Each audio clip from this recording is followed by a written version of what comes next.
আজকের গল্পটা হলো দ্রুত বদলে যাওয়া বিশ্ব অর্থনীতিতে টিকে থাকার আর নতুন পথ খুঁজে বের করার। এটা বাংলাদেশ আর ব্রাজিলের মধ্যে এক অবাক করা পার্টনারশিপের গল্প, যা কিনা প্রচলিত বাণিজ্যের সব ধারণাকেই যেন চ্যালেঞ্জ করে বসেছে। এই যে সংখ্যাটা দেখছেন স্ক্রিনে, $8.69 বিলিয়ন, এটা হলো মার্কিন যুক্তরাষ্ট্রে বাংলাদেশে তৈরি পোশাক রপ্তানির বার্ষিক হিসাব, যা ছিল দেশের অর্থনীতির সবচেয়ে বড় শক্তি। কিন্তু ২০২৫ সালের শুরুতেই এই বিশাল বাণিজ্য এক মারাত্মক হুমকির মুখে পড়ে। আমেরিকার এই নতুন শুল্ক ছিল বাংলাদেশের অর্থনীতির একেবারে মূল চালিকা শক্তি, মানে তৈরি পোশাক শিল্পের ওপর একটা সরাসরি আঘাত। ব্যাপারটা শুধু একটা বাণিজ্যিক ধাক্কা ছিল না, এটা ছিল একটা অস্তিত্বের সংকট, যার জন্য একটা দ্রুত এবং কার্যকর সমাধান দরকার ছিল। এই প্রশ্নটাই তখন বাংলাদেশের সামনে এসে দাঁড়ায়। পুরনো নির্ভরতা থেকে বেরিয়ে এসে নতুন কোনো পথ তো খুঁজতেই হবে। আর ঠিক এই সময়টাতেই জন্ম নেয় এক অসাধারণ কৌশলগত পার্টনারশিপের গল্প। নতুন কোনো পার্টনার খোঁজাটা তখন শুধু একটা প্ল্যান বি ছিল না, এটা ছিল বাজারকে আরও ছড়িয়ে দেওয়ার একটা জরুরি কৌশল। আর এই খোঁজই বাংলাদেশকে নিয়ে যায় দক্ষিণ গোলার্ধের এক শক্তিশালী অর্থনীতির দেশ ব্রাজিলের কাছে। বিষয়টা ছিল অনেকটা দুটো ভিন্ন রাস্তার মতো। একদিকে আমেরিকার বাজার, যেখানে নতুন শুল্ক আর একটা দেশের উপর অতিরিক্ত নির্ভরতার কারণে ঝুঁকি দিন দিন বাড়ছিল। আর অন্যদিকে ছিল ব্রাজিল, যা কিনা দক্ষিণ আমেরিকার বিশাল বাণিজ্য জোট MERCOR এর দরজা খুলে দিতে পারে। সাথে আছে 10 কোটিরও বেশি মধ্যবিত্তের শ্রেণীর এক বিশাল বাজার। দেখুন, ব্রাজিলের অর্থনৈতিক শক্তি কিন্তু হেলাফেলার মতো ছিল না। দেশটি জিডিপি প্রবৃদ্ধি লাগাতার বাড়ছে এবং সরাসরি বিদেশি বিনিয়োগ বা FDI আনার ক্ষেত্রে তারা বিশ্বের সেরা 5টি দেশের মধ্যে একটা। মানে এটা একটা স্থিতিশীল আর আকর্ষণীয় বাজার। বাংলাদেশের জন্য এটা ছিল এক নতুন সম্ভাবনার দরজা খোলার মতো। এই পুরো গল্পের পেছনে মূল কারিগর ছিল একটা প্রতিষ্ঠান, Brazil Bangladesh chamber of commerce and industry, বা সংক্ষেপে BBCI। এই প্রতিষ্ঠানটাই দুই দেশের মধ্যে একটা অর্থনৈতিক সেতু বন্ধনকারী হিসেবে কাজ করেছে। আচ্ছা, এই দ্বিপাক্ষিক চেম্বার জিনিসটা কি? সহজ কথায়, এরা দুটো দেশের ব্যবসায়ীদের মধ্যে একটা ব্রিজ তৈরি করে দেয়। আর BBCI ঠিক এই কাজটাই করেছে, বাংলাদেশ আর ব্রাজিলের মধ্যেকার দূরত্ব কমিয়ে একটা শক্ত অর্থনৈতিক সম্পর্ক গড়ে তোলার জন্য। BCCI-এর সাফল্যের আসল কারণ ছিল এর গোছানো কাঠামো।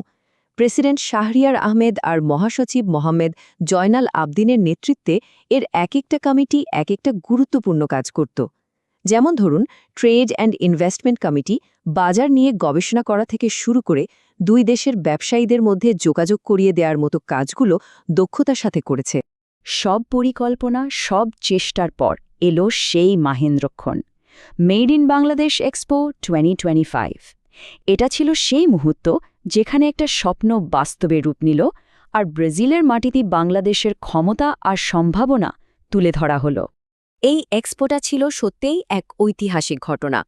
লাতিন আমেরিকার মতো একটা সম্পূর্ণ নতুন মহাদেশে বাংলাদেশের শিল্পের এত বড় প্রদর্শনী এর আগে কখনো হয়নি। এর মাধ্যমে পোশাক, ওষুধ, চামড়া আর পাটের মতো আমাদের প্রধান খাতগুলোর সম্ভাবনা প্রথমবারের মতো সেখানে তুলে ধরা হয়। BCCI-এর প্রেসিডেন্টের এই কথাগুলোতেই বোঝা যায় এক্সপোর্টার পেছনের আত্মবিশ্বাস কতটা জোরালো ছিল। এটা শুধু একটা মেলা ছিল না, এটা ছিল বিশ্ব বাণিজ্যে বাংলাদেশের নতুন এক যাত্রার ঘোষণা। আর এই আগ্রহটা কিন্তু একতরফা ছিল না। বাংলাদেশে নিযুক্ত ব্রাজিলের রাষ্ট্রদূতও কিন্তু একই সুরে কথা বলেছেন। তার মানে তারাও এই পার্টনারশিপকে একটা বড় সুযোগ হিসেবেই দেখছিল। তবে দিন শেষে সবচেয়ে জরুরি হল ক্রেতারা কি ভাবছেন, তাই না? একজন ব্রাজিলিয়ান আমদানিকারকের এই কথাগুলোই প্রমাণ করে যে এক্সপোটা সাথে সাথে একটা ইতিবাচক প্রভাব ফেলতে পেরেছিল। আলোচনাটা শুধু আলোচনার মধ্যে সীমাবদ্ধ থাকেনি, সত্যিকারের ব্যবসায়িক সম্পর্ক তৈরি হতে শুরু করেছিল। কিন্তু গল্পটা শুধু এই এক্সপোতেই শেষ নয়, বরং এখান থেকেই শুরু হলো প্রযুক্তি আর ডিজিটাল বাণিজ্যের মতো বিষয়গুলোতে আরও গভীর আর দীর্ঘমেয়াদী এক সহযোগিতার। এই পার্টনারশিপের একটা দারুণ দিক হল প্রযুক্তি বিনিময়ের সম্ভাবনা। যেমন ধরুন ব্রাজিলের কৃষি গবেষণা সংস্থা এমব্রাপা, তাদের উদ্ভাবন করা উচ্চ ফলনশীল আর জলবায়ু সহনশীল কৃষি প্রযুক্তি বাংলাদেশের খাদ্য নিরাপত্তা বাড়ানোর জন্য একটা চমৎকার মডেল হতে পারে। ব্রাজিলের ডিজিটাল দুনিয়ার আর একটা বড় চমকের নাম হল পিক্স। এটা অনেকটা আমাদের দেশের মোবাইল ব্যাংকিংয়ের মতো, কিন্তু আরও অনেক অ্যাডভান্সড একটা পেমেন্ট সিস্টেম, যা সেখানকার অনলাইন বাণিজ্যকে পুরোপুরি বদলে দিয়েছে।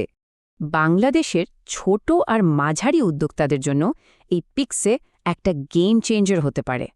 এর মাধ্যমে তারা খুব সহজেই ব্রাজিলের বিশাল অনলাইন বাজারে ঢুকতে পারবে, লেনদেনের খরচ কমাতে পারবে আর সেখানকার স্থানীয় ক্রেতাদের আস্থাও অর্জন করতে পারবে। অবশ্যই এত বড় একটা সুযোগের সাথে কিছু চ্যালেঞ্জও ছিল। পথটা কিন্তু একেবারে সহজ ছিল না। এই সম্পর্কটাকে পূর্ণতা দিতে এখনও কিছু লজিস্টিক্স আর নীতিগত বাধা পার করার চ্যালেঞ্জ বাকি ছিল। বিবিসিআই এই চ্যালেঞ্জগুলো নিয়ে ভালোভাবেই জানত, যেমন দুটো দেশের মধ্যে সরাসরি জাহাজ না চলা বা পরিবহন খরচ বেশি হওয়া। এই সমস্যাগুলো সমাধানের জন্য তারা অগ্রাধিকারমূলক বাণিজ্য চুক্তি বা পিটিএর মতো বাস্তবসম্মত পদক্ষেপের দিকেই এগোচ্ছিল। আর সবচেয়ে গুরুত্বপূর্ণ ব্যাপার হল, এটা কোনো হুট করে নেওয়া সিদ্ধান্ত ছিল না। এটা ছিল একটা লম্বা সময়ের পরিকল্পনা, যার একটা পরিষ্কার রোডম্যাপও আছে। দেখুন, ২০৩০ সালের মধ্যে এমইআর-সিইউআর বাজারে বাংলাদেশের অবস্থানকে শক্তিশালী করার জন্য কি করা হবে তার একটা ছক তৈরি। শেষ পর্যন্ত একটা প্রশ্ন কিন্তু থেকেই যায়, বাংলাদেশ আর ব্রাজিলের এই অনন্য জোট কি শুধু দুটো দেশের গল্প হয়ে থাকবে, নাকি এটা উন্নয়নশীল দেশগুলোর জন্য বিশ্ব বাণিজ্যে একটা নতুন পথের দিশা দেখাবে? এর উত্তর হয়তো সময়ই আমাদের বলে দেবে।